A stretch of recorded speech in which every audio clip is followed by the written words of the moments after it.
você para isso. Você está me ensinando muito, mas eu vou treinar você naquilo que eu já te falei que precisa. Um beijo no seu coração. Obrigado por você acreditar em mim, Felipe Sambará. Mais uma pergunta das ruas. Vamos ver. Candidato Pablo Marçal, eu gostaria de saber que se o senhor ganhar a eleição, o que o senhor vai fazer para nós que trabalhamos na rua, os chamados camelôs. Eu trabalho na Paulista e sou abordada várias vezes por policiais, que eu sei que eles fazem o trabalho deles, mas é a mão de vocês aqui que está no comando. O que você poderia fazer para que nós continuássemos trabalhando? Porque esse é o meu emprego, do meu esposo, da minha filha, de muitos outros pais trabalhadores, mães, que trabalham aqui, não é porque é bonito, porque gosta, porque precisa trabalhar e o nosso dinheiro sai daqui. Então, eu gostaria de saber o que você vai fazer. Você vai nos tirar daqui ou você vai nos manter aqui com segurança? Aqui, cá? Isso. Ana Lúcia, obrigado pela pergunta. Você é vendedora, eu também sou vendedor, tá? Eu vou te falar, a gente precisa de tirar essa irregularidade dos vendedores ambulantes, são vendedores urbanos. Eu aprendi isso lá na Feira da Madrugada, nós vamos regularizar isso. E vai ter os locais específicos. Por quê? Porque a prefeitura hoje finge que isso não existe. E não faz sentido. Por exemplo, eu tenho um aluno meu de um programa que trabalha na Feira da Madrugada, ele falou pra mim, tá gravado. Ele falou, eu faturo 600 mil reais e quero pagar imposto, mas ter que sair correndo daqui porque todo mundo finge que a gente não existe. Me ajuda. Eu fiz um compromisso com ele. Fiz um compromisso com os líderes da Feira da Madrugada e nós não vamos nem usar o nome ambulante, sabe por quê? Porque é um empreendedor urbano, só que a gente precisa regularizar isso. Conte comigo para isso e vai ter locais. Só para você entender. Existem comércios regularizados que pagam caro para isso. Você está nessa disputa com eles, mas você vai ter regularização e vai ter locais para isso. Não pode ser uma forma desordenada. Por exemplo, candidato, alguns desses locais, a Paulista, por exemplo, onde ela está trabalhando, vai continuar sendo? Então, é o seguinte, tem 63 grandes comércios aqui na cidade de São Paulo, ruas. Se você liberar de forma desordenada, o que vai acontecer? Vai entrar e vai quebrar com o comércio dos lugares onde as pessoas têm um custo fixo muito alto. Agora, nós vamos achar esses locais, igual no Brás. Uma das coisas que mais movimenta o Brás é a Feira da Madrugada. Só que tem gente que quer insistir e ficar depois do horário. Nós vamos regularizar. Poucos têm regularização do passado e depois nenhum outro governo enxergou eles. Nós vamos regularizar todo mundo que quer empreender e fazer de forma lícita vai ser regularizado. Agora precisa saber as áreas de atuação, não pode ser em qualquer lugar. Edilson. O senhor mencionou brevemente essa questão do PCC. Em outras entrevistas, o senhor reconheceu que está em basicamente todas as áreas, em todos os setores, economia, política. Então, como é que o senhor pretende blindar isso, enquanto prefeito, eventual prefeito? Como é que o senhor blinda o secretariado e todas as estruturas da prefeitura para não entrar crime organizado ali em nenhuma área? Eu acredito que antes de definir quem vai ser secretário, vamos chamar a imprensa, porque a imprensa é o melhor instrumento de investigação. A imprensa podia trabalhar como um braço da Polícia Civil, que é a Polícia Judiciária, a Polícia Federal, a Polícia Militar, porque eu nunca vi descobrir tanta coisa. Só que é só em época de eleição, parece. Depois que passa a eleição, ninguém quer saber de nada. A gente vai ter um critério muito rigoroso. Eu não sei qual que é a atuação, onde que esses caras estão. Mas a fama que eles têm é absurda, absurda. Todos os contratos da prefeitura serão revisados. 100%. Vou chegar e vou revisar. Tem prazo? Imediato. É imediato. Se tiver que ter a adequação, vai ter. E tem uma coisa no jurídico que chama pacta sunt servanda, que é os pactos devem ser cumpridos. Ou seja, se tiver em desacordo, vou dar prazo para resolver. Se tiver insistindo nisso, vai perder o contrato com a prefeitura. Então, assim, uma outra coisa que eu quero fazer dentro do meu secretariado é uma equipe de inteligência para investigar o secretariado e fazer várias das ações do secretário se tornarem públicas. Para quê? Para fazer igual na Indonésia, né? Algumas situações são filmadas para as pessoas verem o que está acontecendo. Não é público? Vamos trazer isso tudo a público. A minha vida é pública, eu mostro tudo, não tem nada para esconder. Por que aqui na prefeitura tem que ser diferente? E falando em contratos públicos, o candidato, a gente teve recentemente em Santa Catarina uma medida que foi considerada polêmica, controversa, do governador Jorginho Melo, que cortou o financiamento para a parada LGBT de Florianópolis. Ele deixa que a parada aconteça, mas não está mais direcionando o dinheiro do governo de Santa Catarina. Disse para os organizadores que busquem financiamento privado. O senhor cogita alguma medida semelhante com o dinheiro da Prefeitura de São Paulo, que é repassado à parada, eventualmente cortar o repasse da Prefeitura para a parada LGBT? Se faltar dinheiro para salvar o povo, pode cortar absolutamente todas. E cada um financia a sua. Mas eu acredito que pelos fundos que a gente já tem hoje, não vai faltar dinheiro para isso. E a grande verdade é que se você entra querendo, vamos parar com tudo, cara, você tem que respeitar a cultura da cidade, você virou cultural. Agora, Se todo mundo entender que a gente não tem que aplicar dinheiro público nisso, pode contar comigo. Se faltar dinheiro para fazer aquilo que eu falei de zerar a fila de hospital, vou sacar dinheiro de todos os lugares. Primeiro, para mim, é salvar a gente. Piotr. Qual a relação que o senhor imagina que é com o Tribunal de Contas do município aqui em São Paulo? Quando se vai fazer uma obra, o tribunal tem que aprovar antes. Eu confesso que eu imaginava que era o contrário, como normalmente acontece. O Tribunal de Contas da União avalia depois. Nesse caso, especificamente, boa parte das obras ficou parada porque o Tribunal de Contas do município, são só 2 no Brasil, no Rio de Janeiro e aqui em São Paulo, foi lá e bloqueou até que se comprovasse que a obra seria lícita e tudo mais. Ou seja, o prefeito tem que provar 10 vezes que ele vai fazer a coisa certa, inclusive o Tribunal de Contas do município, embora ele tenha a outorga do cidadão que o elegeu. Como é que o senhor pretende lidar com essa situação? Porque isso me parece uma burocracia. É burocracia e se ela existe, tem que pegar o crivo. Qual que é o crivo que o Tribunal de Contas usa? A gente tem que aprender o crivo e não encher o saco e usar o crivo para aprovar isso o mais rápido possível. Tem que saber o crivo. Eu não posso fazer tudo que eu quero. Se fosse do setor privado, meu Deus, eu ia resolver tudo mais rápido. Eu tenho paciência para isso. Uma coisa que eu aprendi na escola pública, ouvindo todo esse lastrear de comunistas, que em 1920 veio ali na escola de Frankfurt, é que a única coisa de verdade que eu sei que comunista tem de qualidade chama-se paciência. Então, a pessoa que é impaciente na política, ela é jogada para fora. Eu tenho paciência. Como é que vocês estão reprovando? Vamos pegar o histórico, você já trouxe isso? Então vamos lá. Qual que é o histórico de reprovação? Existe um crivo. Eu uso esse crivo e dali para frente eu tenho que usar exatamente aquilo para ganhar celeridade. E, de novo, relacionamento, conversar com isso, trazer gente técnica que entende esse crivo para passar isso o mais rápido possível. Tem um candidato como a cada cápsula, eu falei, dependendo, pode colocar até 20, isso depende do contrato. Quantas? Numa cidade igual Medellín, que deve ter 35 quilômetros e 11 linhas, consegue carregar, num dia normal, 300, 400 mil pessoas, para você ter uma noção. Então, assim, é um transporte que não para, ele é contínuo. Então, não tem pare, não tem problema com insegurança. É um negócio, assim, que isso tem em várias nações da América Latina, tem 2 no Brasil, tem um no Balneário Camboriú, tem um no Alemão, porque por falta de gestão não está funcionando. Em terrenos como São Paulo, tem, em Barcelona. Esse negócio é muito diferente para nós, assim como você for aqui no Chile, tem o maior prédio da América Latina no Chile, o residencial maior é aqui em Santa Catarina. Só que as pessoas falam, não, por que o Brasil, que é tão poderoso, não tem o maior prédio, não tem esses tipos modais diferentes de transporte? Por que a gente não tem barco aqui em Pinheiros? Uma empresa privada deu conta de colocar por alguns dias, o Uber fez 10 anos aqui na cidade, conseguiu colocar um barco a título promocional, por conta de comemoração dos 10 anos de Uber no Brasil. Por que a prefeitura não conseguiu fazer isso? Por que não deu isso numa PPP, que é a parceria público-privada? E o segundo ponto desses teleféricos é que são 10 rodovias que entram na cidade de São Paulo e hoje muitas pessoas vêm trabalhar, uma pessoa dentro de um carro, isso desacelera o trânsito, gera poluição. Nós vamos criar os bolsões, esse teleférico é para ligar na rede de transporte público da cidade. Não só com o teleférico, mas também com ônibus.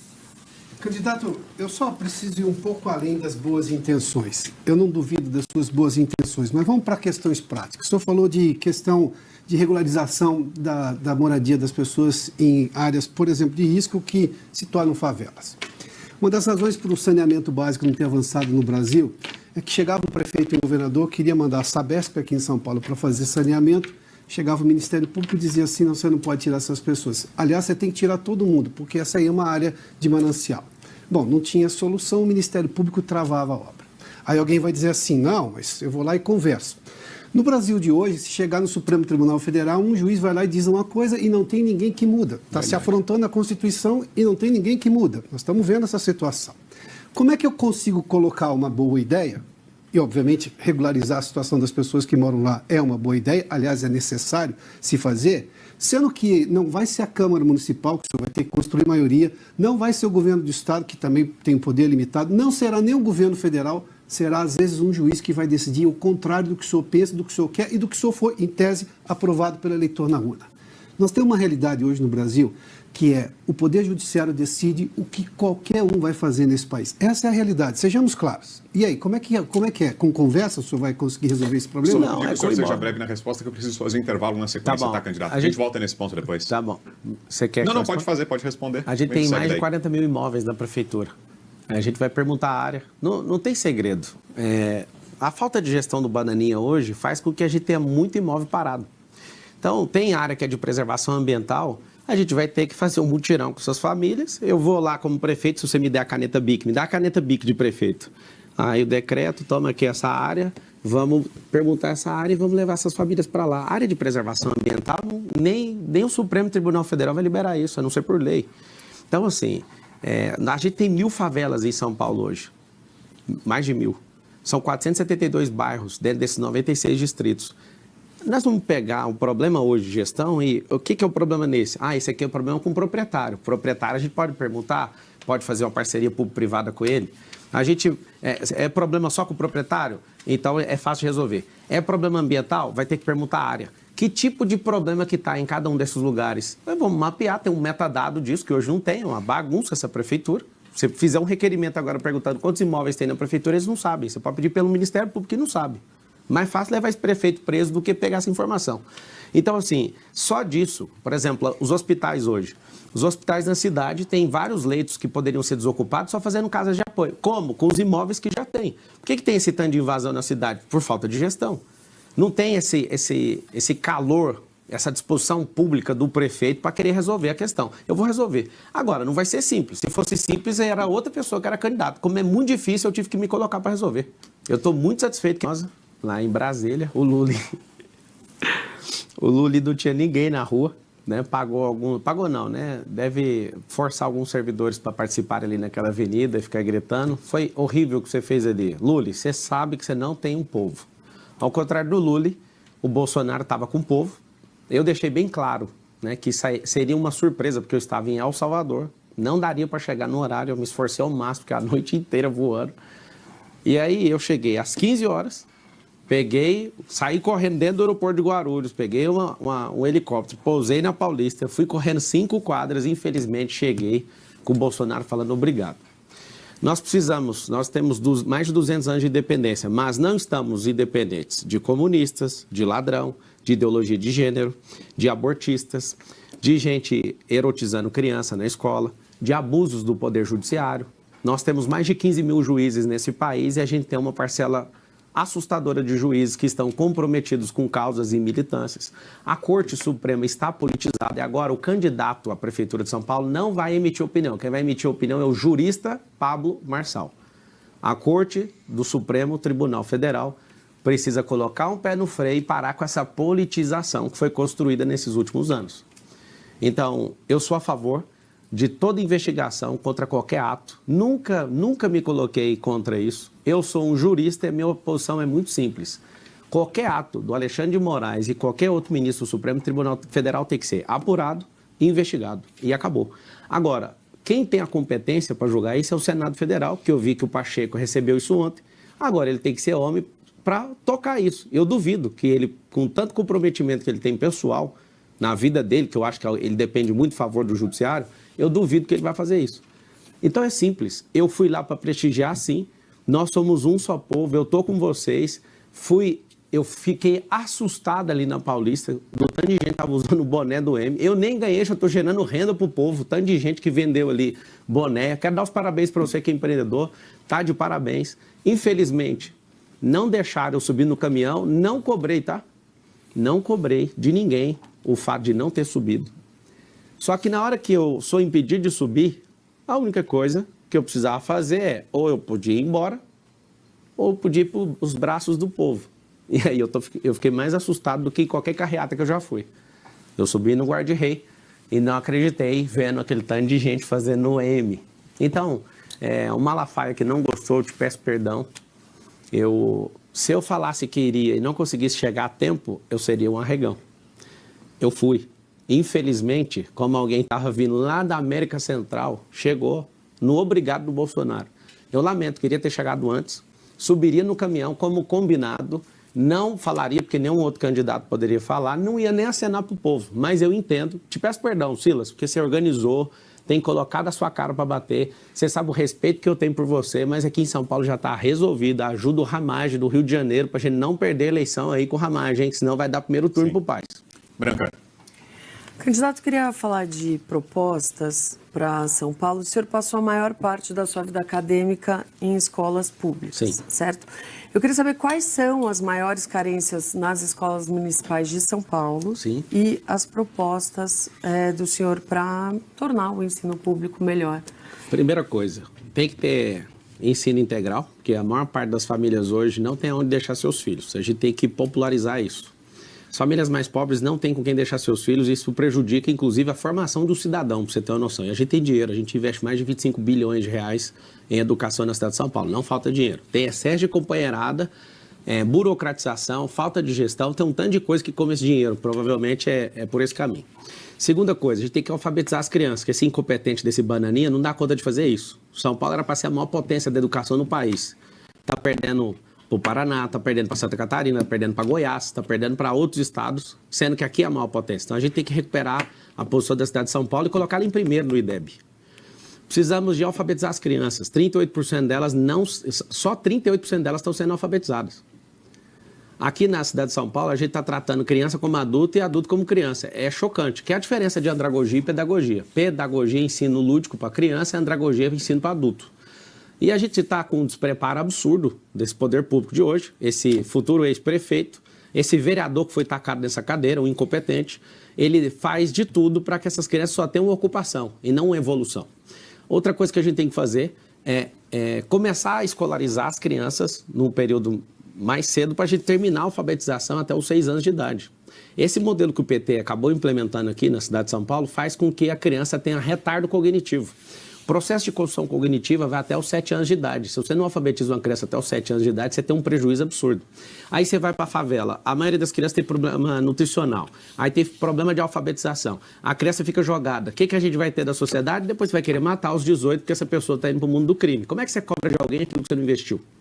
Então, o que nós vamos fazer na escola da cidade de São Paulo? Nós vamos ensinar inteligência emocional, porque nosso país tem mais homicídio do que em países em guerra. Nós vamos ensinar as profissões do futuro, porque nos próximos 15, 20 anos, o que é que vai acontecer? Nós teremos uma perda de mais de 300 profissões do passado. Então, tem que ensinar essas profissões. Nós ensinaremos tecnologia. Tem uma empresa no Japão sozinha que tem mais patente do que o povo brasileiro inteiro. Nós não somos um povo que cria, nem inventa, nem faz nada. Isso é um absurdo. Nós não temos a nossa marca de computador, a gente não tem o nosso próprio carro brasileiro, a gente não faz nada, inclusive. E aquilo que a gente criou aqui, que é a Embraer, depois os Estados Unidos compram e levam embora. É o nosso perfil, isso vai mudar a partir da escola pública. Nós vamos ensinar empresarização. Eu não quero ser empresário, mas vai aprender. Porque 87% das empresas fecham até o 3º ano. E você vai aprender na escola pública. Você vai aprender a pagar imposto, você vai aprender a abrir empresa, gerir empresa, vai aprender a comprar. Aí vai vir a joia, a pérola do ensino público. Nós vamos transformar a escola pública em escolas olímpicas. Por que isso? Porque esporte molda caráter. Dos 80 mil pessoas, aproximadamente, que tem em situação de rua em São Paulo, você não vai achar nenhum. É raríssimo você encontrar. Valendo, vá nas ruas e pergunte se alguém ali é esportista. Não acha esportista que se joga na rua igual está aqui na cidade de São Paulo. Então, o que a gente espera do futuro do ensino público de São Paulo? Alfabetização precoce, aprender as profissões do futuro, aprender tecnologia, aprender inteligência emocional, aprender empresarização. Inclusive, vai ter uma secretaria de empresarização. Essa secretaria de empresarização, ela vai fazer com que a gente apoie as empresas para elas não fecharem e estimular. Quem aqui em São Paulo não quer ter seu próprio negócio? Quem aqui em São Paulo que não quer prosperar? Sim. Quando uma pessoa vai para o crime, ela está dando um sinal. Ela não está indo para o crime porque ela quer levar um tiro. Ela quer prosperar, só que ela não sabe como. E aí vem as oportunidades, elas começam na escola. Edilson. Candidato, seguindo com a ideia das propostas que a Branca mencionou agora, dos pontos do plano de governo do senhor prevê a urbanização de favelas. Então, eu queria que o senhor aproveitasse para explicar. O senhor construiu casas em Angola? Quem construiu foram as pessoas, né? Eu sou um dos maiores apoiadores. Isso. Do que o senhor viu lá, como é que o senhor faria para adaptar aquela realidade, a realidade brasileira, para urbanizar as favelas, que é um problema crônico em São Paulo? Eu cheguei lá em Angola, em Luanda, em 2019. E as pessoas moravam em casa de lata. Algumas moram ainda, está nesse processo, né, de construção. Quando eu vi a cena, as mulheres pegavam na enxada e elas iam para outras fazendas trabalhar. Olha o perfil, criança cuidando de criança e homens em casa. Não em casa não, né? Naquela lata que chegava a 56 graus ali no sol. Não tinha emprego, aí chegou uma ONG e começou o trabalho ali naquele lugar. Quando eu cheguei lá, eu fui e levei alguns empresários para ajudar, a gente fez doações em 2019. Quando eu estava saindo, uma criança olhou para mim e falou assim, você nunca mais vai voltar aqui, né? Fiquei com muita raiva. E falei, quer saber? Eu só vou embora daqui depois que a gente fizer a última casa. O que acontece? Não tinha emprego, as mulheres pegavam na enxada, crianças cuidavam de criança. Lá tem muita gente ajudando, mais de 2.000 pessoas que adotam as crianças, é muita gente lá. E não tem dinheiro público nem daqui nem de lá. É uma questão privada de gente, igrejas, outras ONGs, de outras nações também ajudando. Como eu fiz esse compromisso, eu levo empresários lá e a gente ensinou eles. Eu lembro de fazer as primeiras doações, eu doei a rede elétrica, eu doei as máquinas de fazer tijolo e comecei a falar para eles, vocês vão construir. Do fundo da minha alma, eu conhecendo o cérebro e vendo a incapacidade deles em 2019, eu entendi assim, cara, esse negócio não vai funcionar. E eu lembro de falar com eles, eu parava diversas vezes com eles e falava, mas por que vocês têm uma terra boa e não planta? Aí um falava assim, mas é porque não tem semente. Eu falava, mas enquanto eu estiver vivo eu dou a semente, mas eu nunca vou plantar para vocês. É isso que nós vamos fazer com o nosso povo. Resumo, hoje está em pleno emprego, quem constrói é eles, a gente faz o tijolo lá, é ecológico. A casa deve custar algo em torno de 60, antes da pandemia ficava 20, era para ter terminado, mas a pandemia acabou com tudo ali, sofreu bastante a pandemia. E vendo o que a gente fez lá, campos de futebol, levou posto de saúde, colocou escola, fez igreja, galpão de empreendedorismo e formou isso, as pessoas de lá acham que lá é um condomínio fechado. Deve ter já umas 30 e poucas casas fazendo todas as outras bases e a gente vai terminar. Eu fiz um compromisso com aquele povo. Só saio de lá depois que terminar a última casa. Serão quantas casas? No começo era 300, mas parece que agora é 350. O que está acontecendo? O povo começa a invadir em volta por conta da esperança que está vendo ali. Só que como não para de invadir, ele não sabe falar quanto que é isso. Eu fiz o compromisso de sair depois da última casa. Né? A área delimitada acho que dá 350 no máximo. Inclusive, eu vou arrumar um espaço na minha agenda, você que está assistindo, para você acompanhar. Eu vou lá. Porque eu vi site esquerdista querendo desmerecer o que a gente está fazendo lá, eu vou lá e vou transmitir para você ver o que nós estamos fazendo. Mas aqui está o detalhe.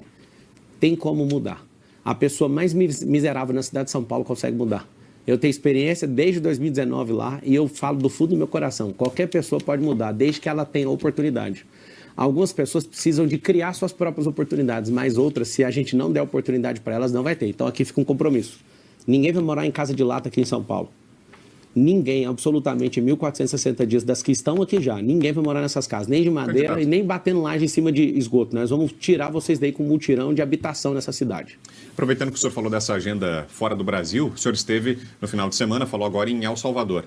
Queria ouvi-lo sobre isso. Como foi essa agenda? O senhor não esteve com o presidente, né? O senhor confirma essa informação sim. Que foi veiculada, não foi com o presidente, mas viu alguma política, especialmente de segurança pública, que virou o ministro de Justiça. Isso. E é o que eu ia perguntar, se viu lá alguma política que acha viável de ser importada, implementada no âmbito da Prefeitura de São Paulo, em especial sobre segurança pública. A questão ali é de mudança de legislação, isso é caráter federal, né, da Câmara dos Deputados. Eu fiquei assustado, porque tem como resolver. 695 dias sem homicídio num país inteiro. Você não sonha com isso, não? Eu sonho. Isso aí vai ter que fechar todo mundo um cerco contra a criminalidade. E aqui vai um recado. Essa é a última geração do crime no Brasil, porque eu vi com os meus olhos que isso funciona. Por que é a última geração do crime? O crime é organizado porque o Estado é uma bagunça. E eu te provo, porque a gente paga 43% de imposto e esses caras ainda estão devendo 7 trilhões aproximadamente. Significa que eu e você estão devendo mais de 40 mil cada um. Esse bando de vagabundo que toca esse país, mais de 70 mil políticos, só um pouquinho, 70 mil. Esses caras, eles não sabem fazer gestão, eles não sabem fazer economia. O Lula fez um rombo de mais de 1 trilhão em menos de 2 anos. Rombo fiscal que eu estou falando. Fora o que ele fez no passado que deu aquelas condenações para ele. Então é o seguinte, tem como fazer. Nós precisamos de gente sangue nos olhos para fazer isso. Precisamos de gente que tem austeridade, que tira essas... Eu vou fazer em 18 semanas, escreve o que eu estou te falando. Nós vamos tirar 447 mil pessoas da fila de exame e 192 mil dessa fila de cirurgia. Vai virar o caos, mas eu vou dedicar minha vida para você não ter que ficar necrosando esperando cirurgia. Que é o que esse governo de hoje, esse prefeito banana, não dá conta de fazer. Fez asfalto daqui até no Acre, segundo palavras dele, mas não conseguiu resolver seu problema aí que você está precisando de uma cirurgia. Você conta comigo que você não vai morrer em fila de hospital. Piotr. O senhor falou do sonho, vamos falar do pesadelo, então? Porque nós temos um pesadelo hoje. E o senhor sabe, o senhor falou que sou jurista. Como jurista, o senhor acha que o ministro Luiz Roberto Barroso deveria cancelar a portaria do então presidente Toffoli, que criou o inquérito do fim do mundo? Essa alcunha foi dada pelo ex-ministro Mello.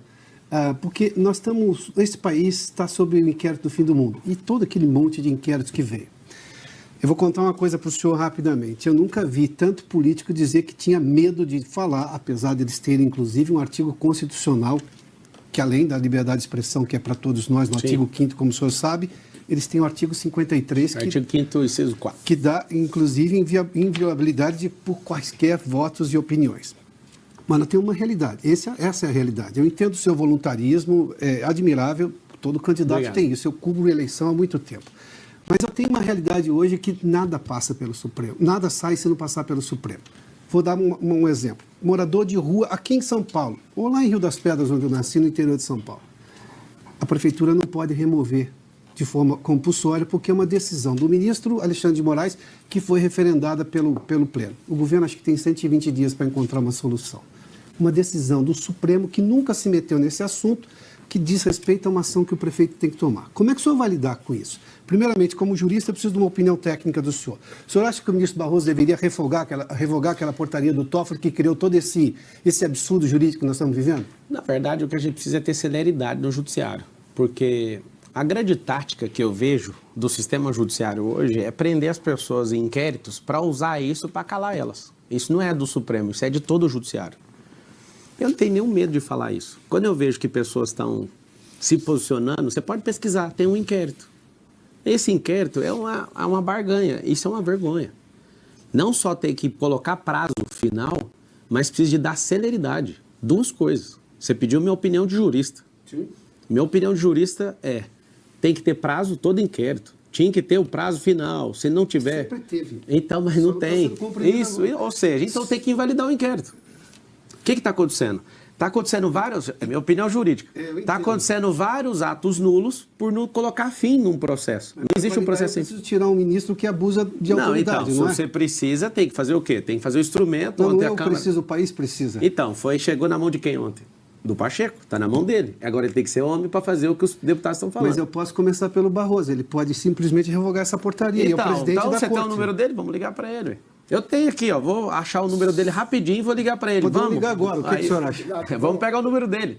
O que isso vai mudar com o candidato à prefeitura mandar revogar? Você está no inquérito também? Não estou no inquérito. E também, se eu tivesse, não é o problema. A questão vamos lá. Você pediu minha opinião, eu dei. Eu preciso das questões práticas. A questão prática é isso. Eu tenho uma decisão do Supremo que interfere, por exemplo, na rua de São Paulo. Agora vamos para a segunda pergunta, então, que a primeira já foi respondida. Isso é uma questão, você já viu minha opinião, você pediu ela técnica. Sim. Agora vamos para a questão da cidade. A média para você tirar uma pessoa da rua é 7 vezes. Uma entrevista com abordagem, são 3 cenários. É rua, abrigo e emprego. Vou usar a arca do Felipe Sabará, que comprovadamente ela tirou 3.500 pessoas da situação de rua e deu emprego. Tem uma lei aqui no estado de São Paulo sobre a agricultura familiar, que a gente tem que ter um percentual mínimo né, de pessoas que fazem a merenda escolar do estado de São Paulo. E a gente tem essas terras para isso e a gente precisa continuar nesse progresso que o Felipe Sabará começou aí, tanto na prefeitura como no governo do estado. E é por isso que ele está comigo. Se você chegar numa pessoa na situação de rua agora e falar, vamos sair? Não quero. 2, não vai, ou seja, a média é 7. Então a gente tem que ter um voluntariado absurdo, tem que ter pessoas para fazer isso. Hoje, a gente deve gastar um pouco mais de 2 bilhões com esse assistencialismo de vamos tirar pessoas da rua, só que hoje tem ONGs, tipo a Cracó Resiste, que não quer tirar as pessoas da rua e recebe dinheiro público. Você imagina o que eu vou fazer no 1º de janeiro de 2025. Quem tiver contra o povo sair da rua, eu já vou cortar o recurso no primeiro dia. A gente gasta 1 bilhão de reais por ano para tirar as pessoas da rua. Você vê o tanto que o bananinha incompetente só tem aumentado. O que eles estão fazendo? Espalhando a Cracolândia em 17 pontos. Tem 17 focos de Cracolândia na cidade de São Paulo. E o maior problema da Cracolândia não é o crack, é o álcool. A Alcolândia. O povo está usando dos abrigos para dormir e acorda no outro dia, porque você não pode entrar e ficar saindo. Você tem que ir lá, dormir, acordar no outro dia. Aí você sai, vai lá, arruma, bebe, enche a cara, dorme de novo. Nós vamos de responsabilizar as cidades que estão mandando mendigos para cá.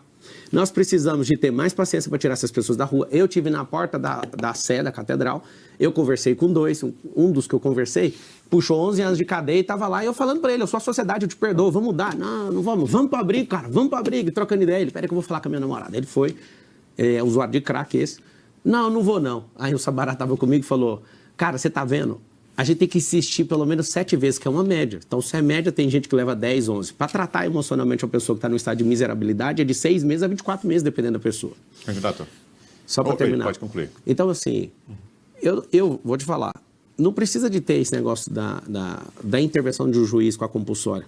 Porque vai ser uma guerra, aí o governo vai sentar, que é o banana senta na cadeira e fala o quê? Já que ninguém consegue fazer a compulsória, eu não vou fazer nada. A gente tem que levar esse povo para a horta, para trabalhar, tem que tirar do ambiente. E é devagar, ir pegando testemunho, trazendo. Tem que ter uma política social e voluntariado absurdo para tirar essas pessoas de lá. Responsabilizar quem está enchendo as ruas de mendigo, porque tem um monte de cidade fazendo isso. Tem 645. Essa responsabilização, claro, é pelo Ministério Público. É claro, o Ministério Público tem que saber disso. A gente tem que vigiar essa chegada. De onde você está vindo? Eu conversei com o outro é lá de Moçambique. Falei, mas por que você está aqui? Ah, porque eu perdi o passaporte. Cara, pega aqui, vamos resolver o problema. O cara está na rua, o cara é de Moçambique. Eu vi esse cara, inclusive eu filmei. Então, tipo, a gente precisa de ter coragem de resolver. Agora, gastar R$1 bilhão e aumentar 23% em relação a dezembro do ano passado, você é um incompetente, seu bananinha. É isso que você está fazendo aí. Mais uma do Caute e depois tem outra das ruas. Candidato, voltando a falar de casas, o plano diretor aqui em São Paulo foi mudado durante a gestão Haddad, proibiram basicamente a construção de prédios com estacionamentos, obrigaram a construir prédios somente em avenidas com grande transporte público, com grandes avenidas de ônibus ou metrô, e os prédios ficaram muito pequenos, os apartamentos ficaram muito pequenos. Então, há um problema imobiliário em São Paulo, especialmente para famílias com filhos, prédios com apartamentos um pouco maiores. O senhor pretende alterar, já foi feita uma alteração? É de 10 em 10 anos, né?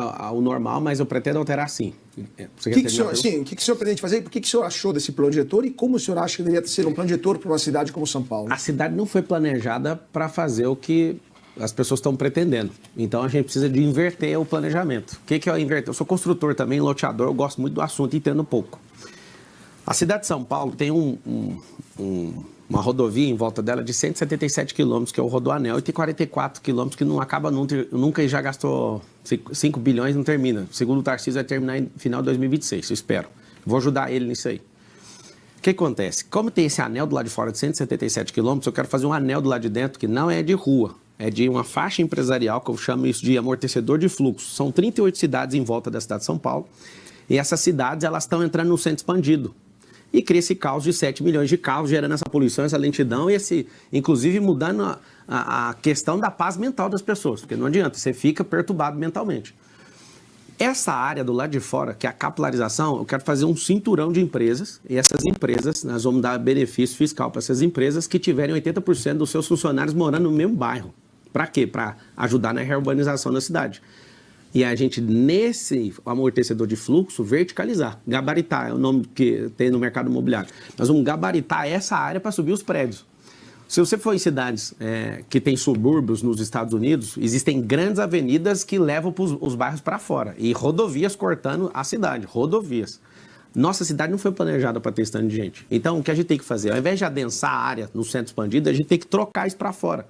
Porque se eu oferecer emprego nesse cinturão, que é onde nós vamos criar 2 milhões de empregos em 1.460 dias, que esse é o projeto da empresarização, não fechar, só para você saber, a maior parte das empresas que fecham até o 2º ano é por conta de despesa fixa.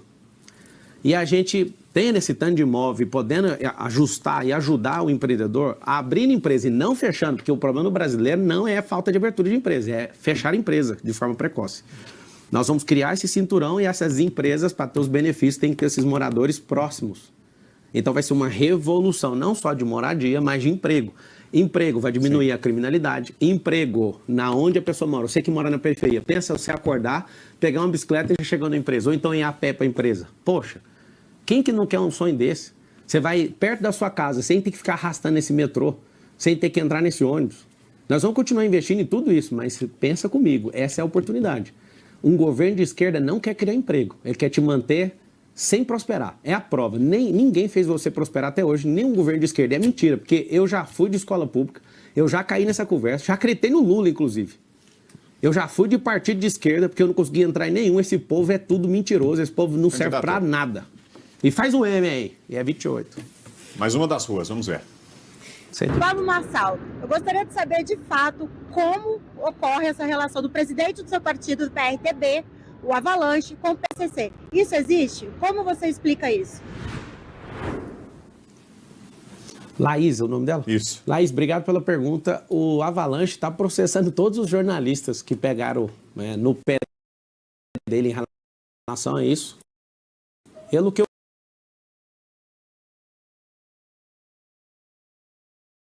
conheço, eu conheci ele agora, entrei nesse partido. No último dia, eu acredito no contraditório, na ampla defesa, e espero que seja verdade a defesa do Avalanche. E eu deixo bem claro, a Avalanche não vai ter cargo na prefeitura, ninguém do meu partido, não tem ninguém que eu curvei para falar alguma coisa sobre prometer algo por estar aqui. Mas eu agradeço o Avalanche porque ele é o único cara que conseguiu segurar essa candidatura no peito. E obrigado, viu? E se tiver alguma ligação, que seja apurada e que ele responda. Eu não tenho nem político, nem amigo, nem ninguém de estimação que eu vou defender se essa pessoa estiver errada, que ela pague. Tem que ser apurado e colocar a gente na cadeia, não faz sentido. O padre lança leite, ele sabe que ele fica usando aquilo ali para politicagem. Então, assim, você sabe o que é R$1 bilhão? Eu já faço a resposta agora. Olha o que é você dar a chance para um inútil governar uma cidade que tem um orçamento de 120 bilhões de reais. 1 milhão em segundos significa 11 dias. Você liga o cronômetro, para dar 1 milhão em segundos leva 11 dias. E 1 bilhão em segundos, 31 anos em segundos. Só para você entender a dimensão, a escala e a exponencialidade da diferença de 11 dias para 32 anos aproximadamente. O que significa isso? A gente gasta esse tanto de dinheiro por ano e aumentou 23% das pessoas em situação de rua. Ou seja, nós não estamos gastando dinheiro. Alguém está comendo esse dinheiro. E está aumentando, ou seja, você está investindo para ter mais morador de rua e pôr esse bando de ONG para fazer graça aqui. Em nome de quê? A troco de quê? Você vai ter seu familiar de volta na sua casa. Essa pessoa que está em situação de rua, a maior parte são homens, eles vão para um trabalho. Nós vamos dar uma vida digna para ele e você vai receber seu familiar de volta. Vai demorar um pouquinho, mas nós vamos fazer isso. E se o STF barrar, candidato? Se o STF for lá... Vai ter que pegar um avião, sentar lá, tem 11 ministros. Olha, tem uma boa vontade, não tem solução, a gente precisa de ajuda. Se barrar, o que vocês sugerem? Assim como é que você chama? Adalberto. O Adalberto falou, mas o Estado tem 120 dias, então apresentou a solução. Não apresentou? Vamos voltar, então. Não temos solução. O que você pode fazer? A gente vai ter que... Se isso aqui fosse uma monarquia, já estava resolvido, porque qualquer um não ia deixar. Agora é uma democracia. Democracia é tripartida. É tripartida, mas o auxiliar da justiça, que está lá no artigo 133. Candidato, conversar não resolve, tem que fazer. Então, tem que fazer. Não, mas tem que conversar com o ministro que dá a decisão democrática. Mesmo, tem que ir lá, mas tem que ir. Ué. E a dele vale sobre qualquer outra decisão. E tem que ir Todo lá. o sistema político foi completamente vilipendiado por decisões do Supremo Tribunal Federal. Porque um Congresso Nacional não está assumindo o papel dele. Aí faz o quê? Dá o poder de legislar para o STF. O sistema tripartido de poder é um sistema de freios e contrapesos. Sim. Se tiver uma pessoa maluca na presidência, você já desregulou o sistema de freio e contrapeso. Se você tem um Congresso Nacional que é enrolado até o pescoço, na figura dos presidentes, inclusive, vocês fiquem de olho na troca da presidência agora. Vai trocar a presidência do Senado e da Câmara dos Deputados. Quem é essa pessoa? Fique de olho, porque essa é a decisão que o povo tem que ficar assistindo. Só para você entender, a Dilma Rousseff, ela tomou mais de 50 processos de impeachment e todos foram engavetados. Mas no dia que ela arrumou uma briga com o Eduardo Cunha, ela caiu. E a discussão dos dois para saber quem era o mais idiota, qual era a discussão? Vamos ver quem cai primeiro. Os dois caíram, os dois. Deixa eu te ensinar uma coisa, você que é povo. Abra seus olhos na troca de presidência das duas casas legislativas agora. E eu vou valendo o que você quiser. Todo mundo que está cotado para assumir a presidência, tanto do Senado como da Câmara dos Deputados, está enrolado até o pescoço com processos judiciais. O senhor acha que tem algum louco megalomaníaco no Supremo que está se achando acima do Brasil de Então, tudo? como o sistema de freio e contrapeso está fazendo isso, a Corte assumiu uma postura e eu vou repetir. Ela precisa voltar e deixar de ser politizada, que não é uma corte que é política. E tem que abrir mão dessa legislação. A legislação, o poder de legislar é do Congresso Nacional.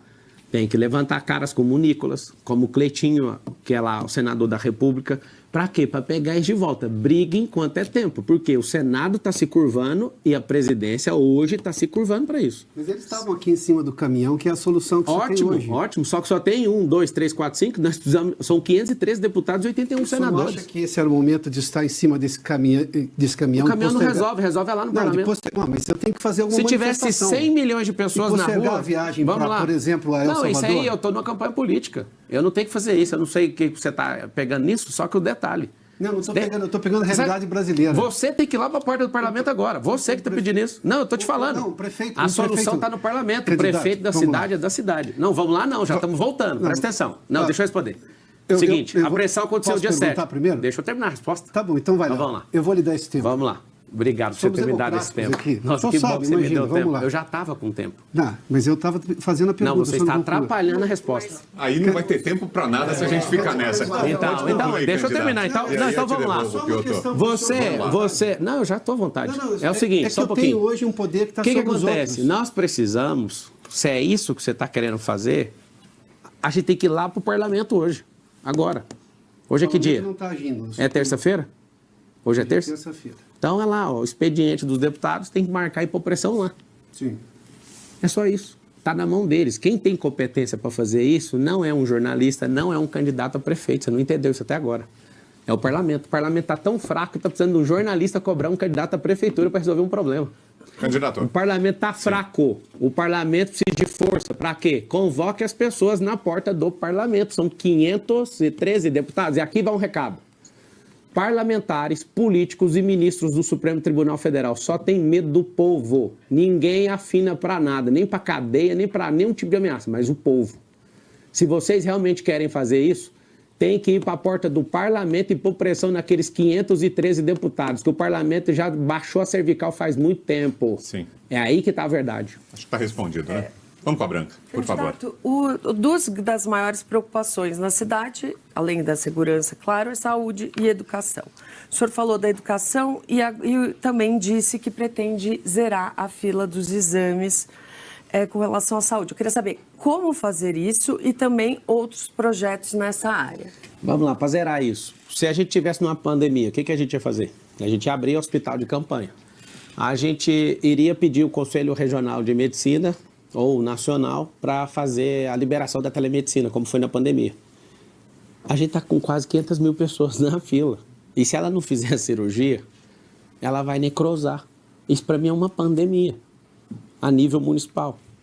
Tem muita gente, estive no Hospital da Criança e do Adolescente, eu vi gente da Venezuela, gente da Bolívia, e a gente pode receber todo mundo, só tem um detalhe.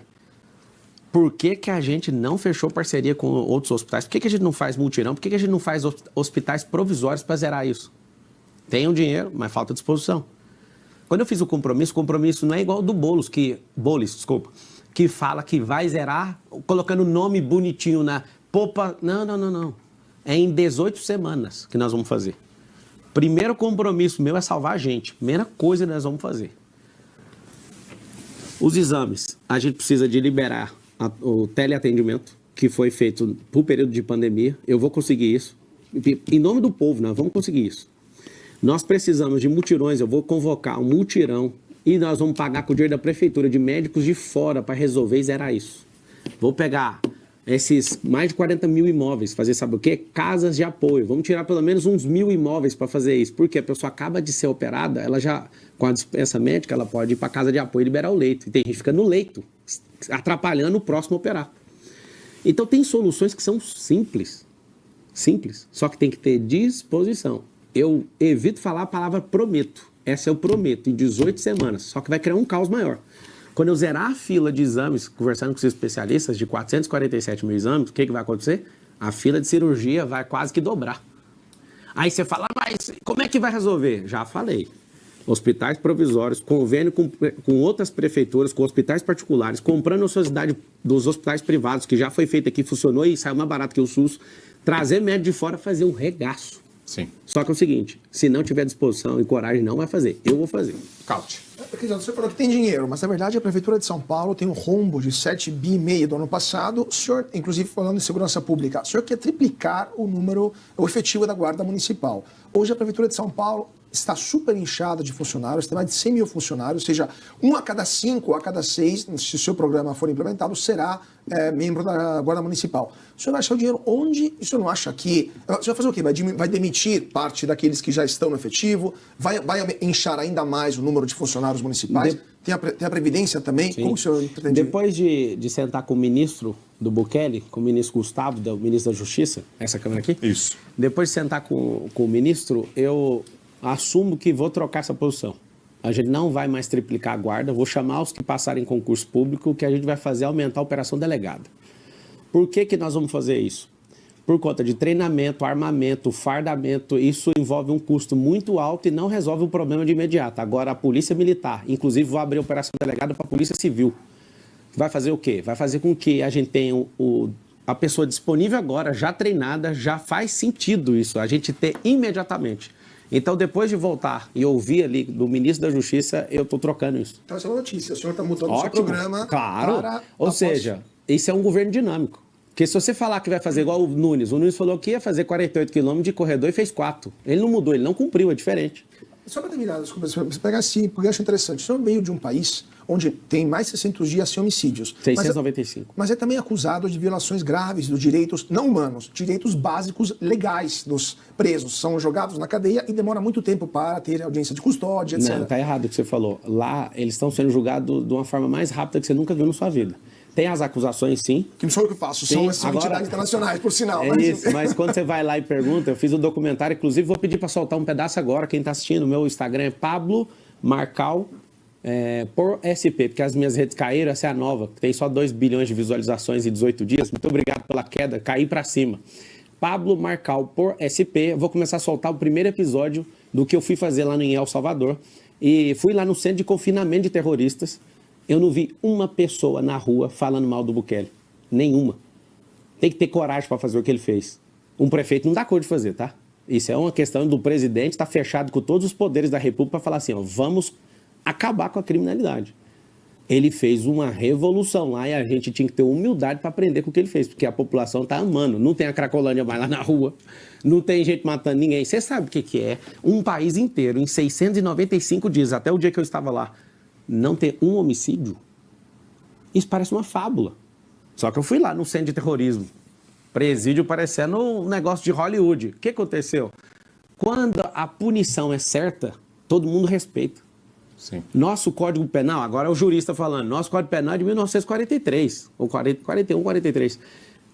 Esse Código Penal precisa ser refeito. As pessoas precisam respeitar. Se não tiver punição no país, ninguém vai respeitar as leis. O Lula, por exemplo, é um cara que foi punido e despunido. Tá tudo certo. Tá aí na presidência da República.